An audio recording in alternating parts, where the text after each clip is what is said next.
Hey guys, it's Alexandra from EyeLoveKnots.com and CreationCrochet.com. Today I'm going to be showing you how to make a really easy, super chunky ribbed scarf. This pattern is part of my Brett Haylee series, which is worked with simple half double crochets that are worked into the back loop only.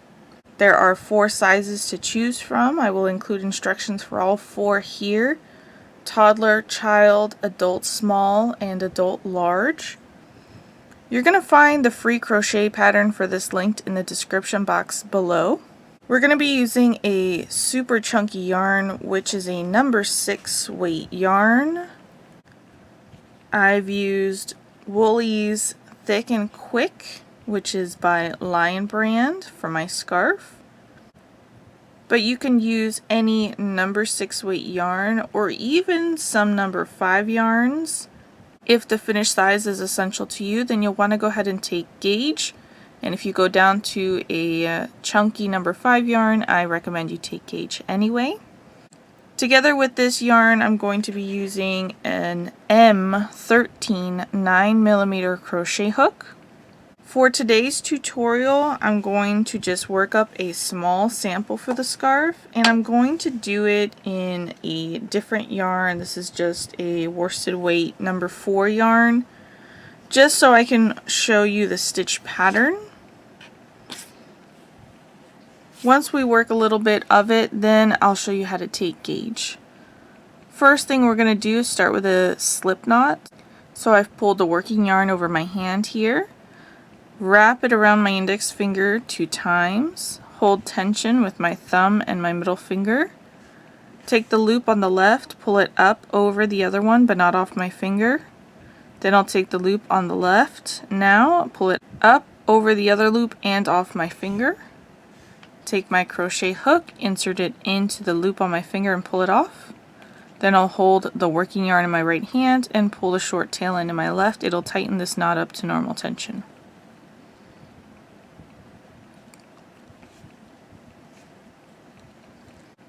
For my sample, I'm going to follow the instructions for the toddler size, which is 10 chains.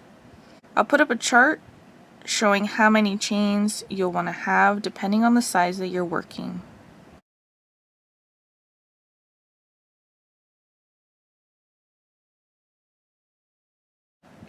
To chain, we yarn over and pull through the loop that's on our hook. Yarn over, pull through the loop that's on our hook. Yarn over, pull through the loop that's on our hook. This gives us 3 chains. I'm going to continue working until I have all my chains.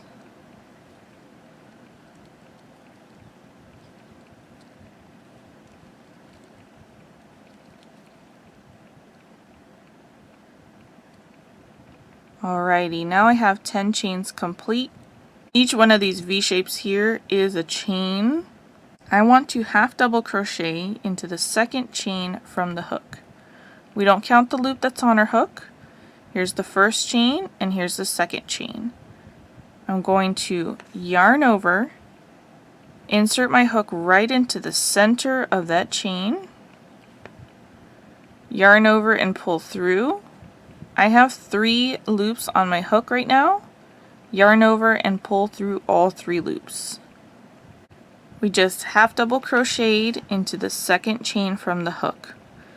Now we're going to continue to half double crochet into each stitch all the way across the chain. Yarn over, insert your hook into the center of the next chain, yarn over, pull through. There are 3 loops on my hook. Yarn over, pull through all 3 loops. Yarn over, insert your hook into the center of the next chain, yarn over, pull through. 3 loops on my hook, yarn over, pull through all 3 loops. And I'll continue half double crocheting all the way across here.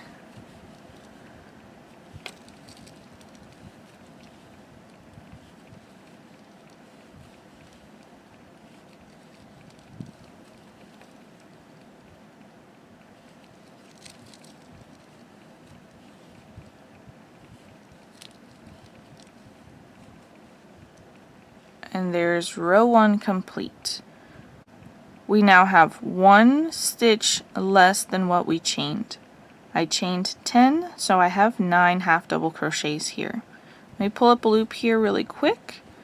To count your stitches, you're going to look to the V shapes at the top. Each one of these is a stitch. 1, 2, 3, 4, 5, 6, 7, 8, and 9. Let's go ahead and continue into round 2. Round 2 and all the remaining rounds are going to be worked exactly the same. We're going to start with a chain 1 and turn. We're always going to begin and end with our stitches worked into the entire stitch. All the stitches in the middle are going to be worked into the back loop only. So let's start with a half double crochet worked into this very first stitch. Yarn over, insert your hook into that stitch, picking up both loops on your hook, then yarn over, pull through, yarn over, pull through all 3 loops. Now, working in the back loop only. When you look at the top of your stitches, there is a leg on the bottom.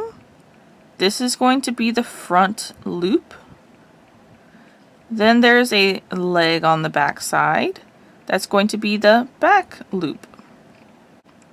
I want to insert my hook right into the center of that V shape and push it towards the back, towards the wrong side of my fabric. So it doesn't come out on the right side or the front, it comes out on the back side. And it has that back loop on my crochet hook.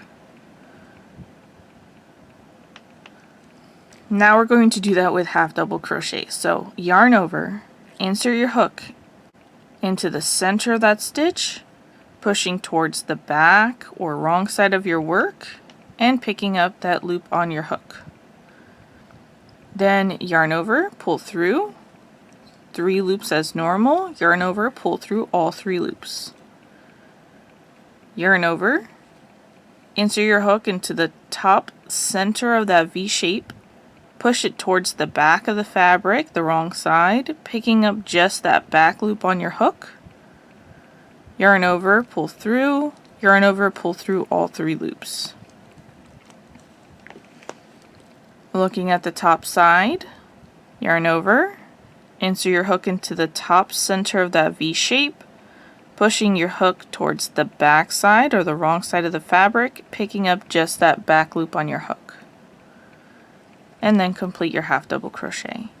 And you're going to continue working all the way across your row until you have just 1 stitch left.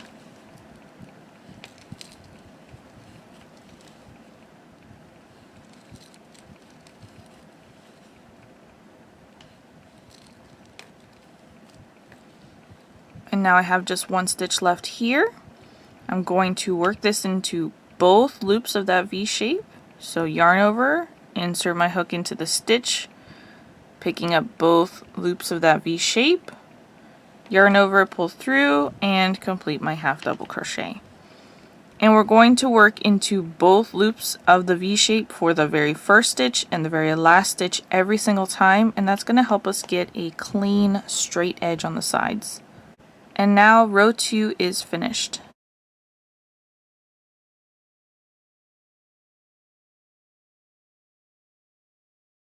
Let's work row 3 together, and then I'll put up a chart for you. Start with a chain 1 and turn. Half double crochet into the very first stitch, picking up both loops of that V shape. Then half double crochet into the back loop only of each stitch all the way across until you get to the very last stitch of the row.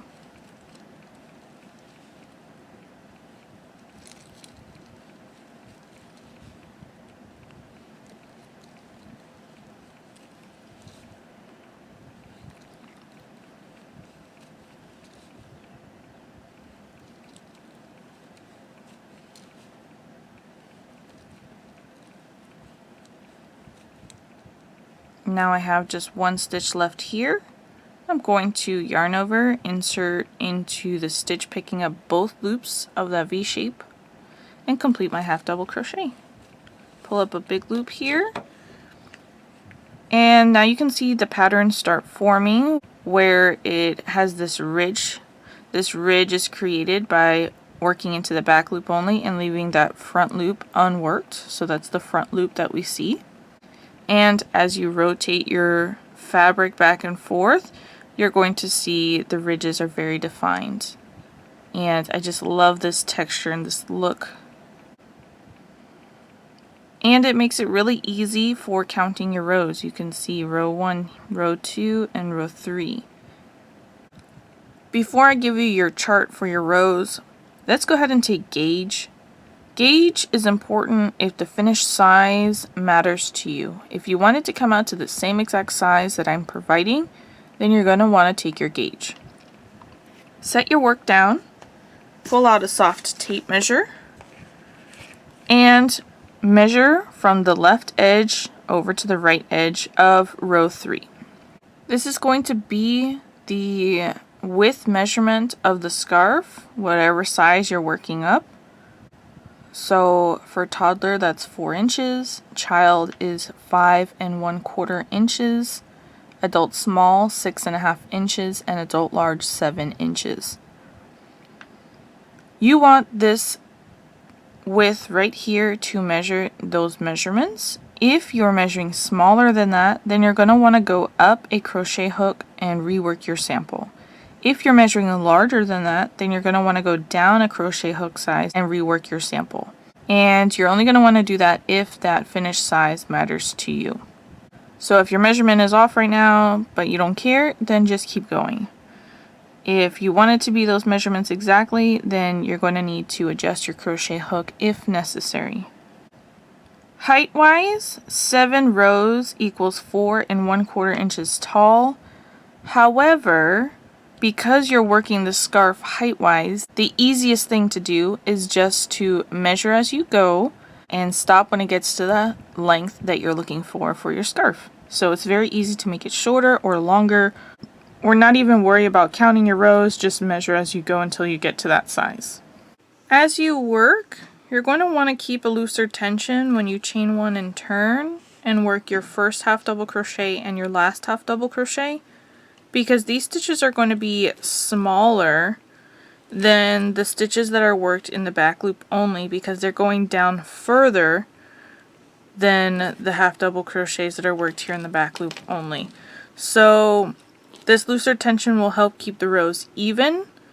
If you find that your beginning and end are scrunching down, then one easy way that you can fix that is by working an extended half double crochet here in the very first stitch and the last stitch, so that your stitch is a little bit taller and then it'll be even. So I'll show you that just in case you need it. You'll yarn over, insert your hook into the stitch as normal, yarn over and pull through, 3 loops on your hook, yarn over and pull through 1 loop only. You'll have 3 loops on your hook again, and then yarn over and pull through all 3 loops. And this just gives you a taller half double crochet stitch. Then continue in pattern, working in the back loop only all the way across the row.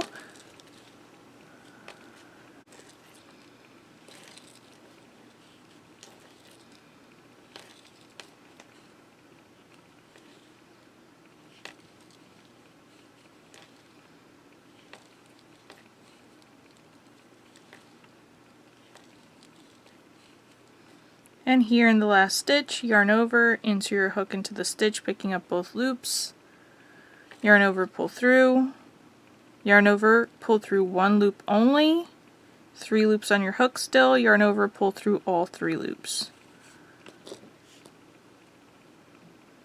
I think I get a cleaner edge if I just work a regular half double crochet into these stitches, so I just try to keep a loose tension, but this is an alternative option for you. If you run out of yarn in the middle of your project and you need to attach another ball, then You'll want to work up to a short tail end that you can still comfortably weave in. We're going to change to the new ball in the last yarn over of the stitch. So we're going to start working a half double crochet, yarn over, insert our hook into the stitch as normal, yarn over, pull through. There are 3 loops on my hook, and this is the last part of the stitch. The next step is yarn over and pull through. So I'm going to put this down for a moment, grab my new ball, form a loop here by the end with a tail end long enough I can comfortably weave in. Put this loop on my crochet hook. This is going to count as the last yarn over, and then I'll pull through with this new strand, and that will complete my half double crochet, and I'll have just joined a new ball. Now, because we're turning after each row, any side can be the right side or the wrong side. I am going to just drop my tail ends to the back for now. I have the new strand in my working hand here. Pull on the tail end from the original ball, just so that this last stitch that we just worked looks uniform to the rest of them. And then I'll continue working half double crochets all the way across. I will put up a chart now showing how many rows you should have depending on the size that you're working. When we come back, I'll show you how to weave in your ends, and then your scarf will be ready to wear.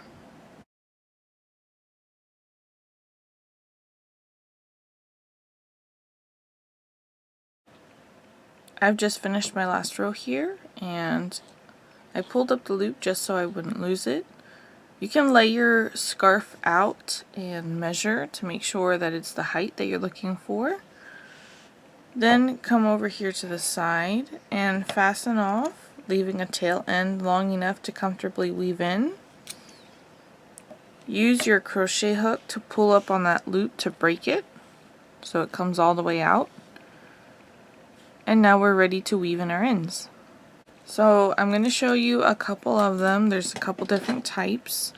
The last one here and the first one look the same, where they come out the top of the work. I'm going to thread this into my tapestry needle.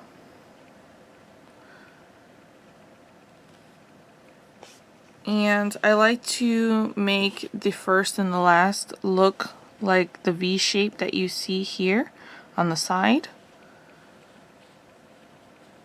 So I've just tightened it down so that it looks even with the rest. I'm going to insert my tapestry needle here from the front side to the back, inserting into the top of the next row right here where the hole is on the side edge, and pull through.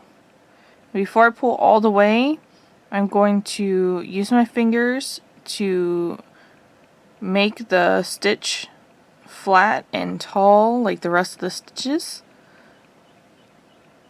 and then just gently pull. I don't want to distort this stitch right here.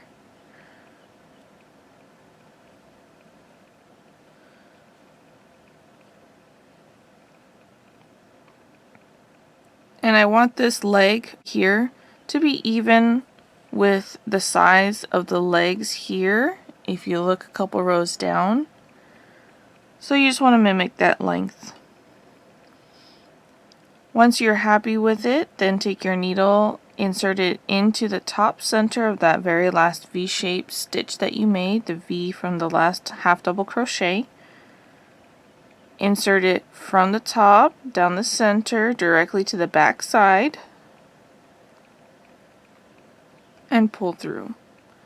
And this will create the second leg of that V shape. And then just use your fingers to manipulate the fabric.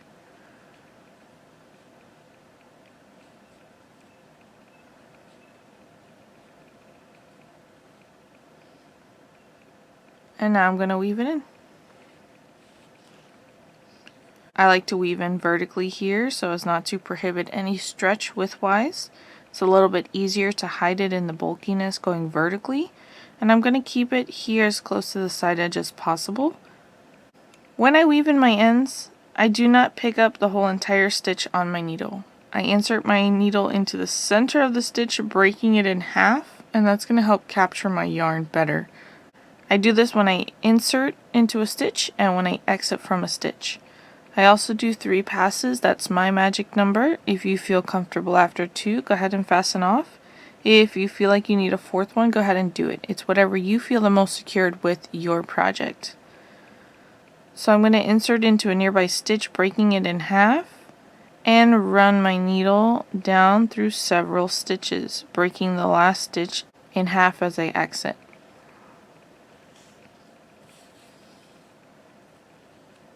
And then I like to go back to my work, make sure that my stitches look normal, like they're not being pulled too hard. If they are, I use my fingers to manipulate the fabric.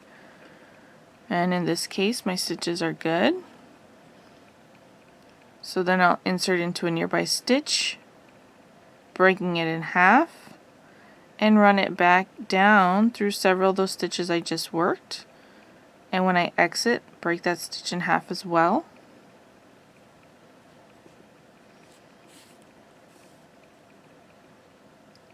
Pull on it, use my fingers to manipulate the fabric so that it lays naturally. And then last pass here, insert into a stitch, breaking it in half, run it back through several of those stitches here on the side, and when I exit, I'll break my last stitch in half as well. Pull on it, use my fingers to manipulate the fabric if I need to, and then I'm ready to go ahead and fasten this side off.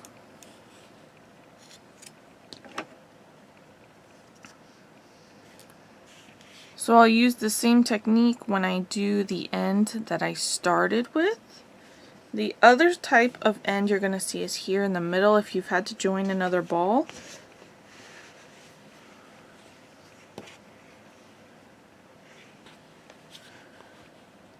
So to get started, I'll just thread one of these into my tapestry needle.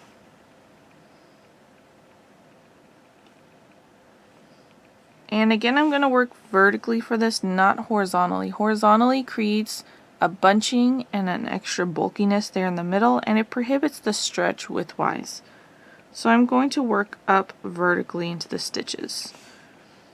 And I'm going to do the same process, 3 passes, breaking my stitch in half when I enter and when I exit. So I'm just going to insert into a nearby stitch here and run up through several stitches.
Alright, I'll follow the same process for this one, working downward there. And I did choose a wrong side for my work, that is the back side of the scarf. Because we turned as we worked the scarf, then either side could be the right side or the wrong side because they look the same. I just picked when I had to add a new ball of yarn, then that I just dropped my yarn to the back, and that was already going to be the wrong side. So my ends are going to be woven in on that wrong side. It doesn't matter which side you pick, I would just keep it consistent so that all your ends are on one side so that you don't see the woven in part on both sides. And that's it. Weave in all the ends and then the scarf is ready to go. Guys, thanks so much for watching my video. You'll find the free crochet pattern for it linked in the description box below. Please smash that like button and hit subscribe. and I'll catch you in the next one.